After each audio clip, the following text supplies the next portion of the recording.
R.A.T.S for PGs. Glide the slide.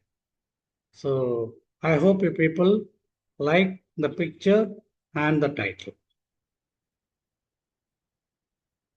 Now this is a case study as such. A 48-year-old female presented with a dragging sensation over the lower abdomen. Earlier, she had intermittent treatment for peptic ulcer. So, what are we seeing on this? I would like you people to kindly describe and identify. I am not going to tell you. Courtesy web pathology for this beautiful picture. Now, this was a group of people over here. They, in fact, is a younger version or the older version of the same person, and they diagnosed something like a fibrosarcoma of the ovary. And it is Ruckenberg over here. Obviously, you know the diagnosis by this time. But that is not my business. So look at the number of Ruckenbergs over here. You've got a physician, then his brother, who is an orthopedician, and yet another brother who happens to be a gynecologist. A family of eminent doctors. Let us see what they had done. Now that we know that it is a mucin secreting adenocarcinoma which is metastatic to the ovary, what are the routes of spread? It can be a transcoelomic. People say it literally falls and then it covers the ovary. Sometimes there is a theory of retrograde lymphatic, and this is more sustained nowadays. They say it is retrograde lymphatic spread. Microscopically, we will be seeing this. These are the classical signet ring cells. The nucleus is pushed to periphery and the cytoplasm is not empty, but it looks somewhat hazy. Something is filling it. And these are the markers. Carcinoembryonic antigen CD20, negative for cytokeratin, but some references say some of them can be positive. Diagram courtesy Adobe. These are important features which you people should know. You find ovary, there is no breach in the capsule or epithelium. And it is metastasis from either the gastric cancer or the breast or sometimes from appendix, colon, small intestine and gallbladder. Also, it can be from the biliary tract, pancreas, ampulla of Vater and the uterine cervix. So an entire one is over there.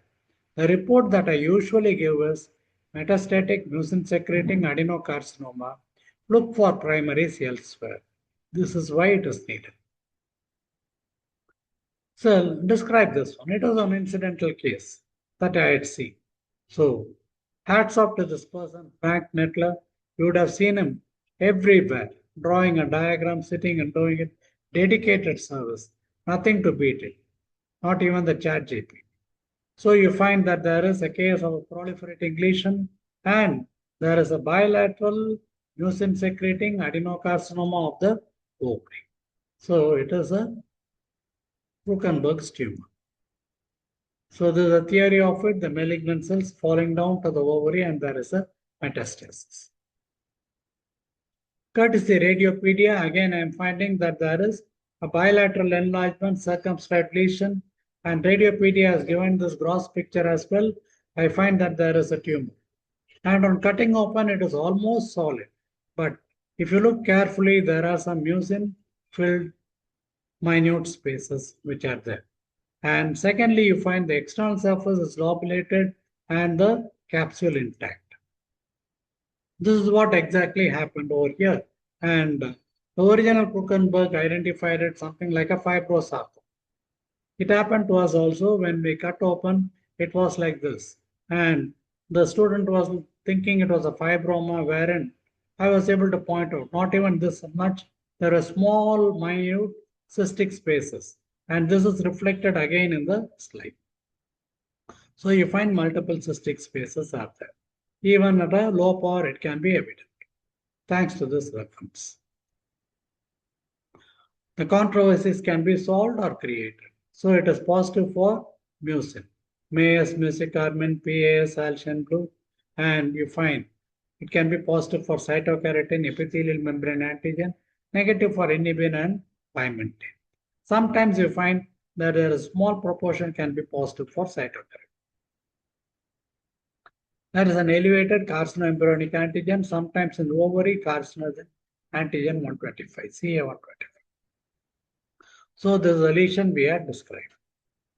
And this is the list of differential diagnoses. And this is a list of differential diagnoses that we should have in mind. It may be any of the adnexal masses or a cyst, endometriosis, hydrosalpinx, paratubal cyst, appendiceal abscess, ectopic pregnancy. Look at the entire list. Sometimes even a leiomyoma or fibro. But the catch is you find that it is bosselated or lobulated. The external surface is smooth.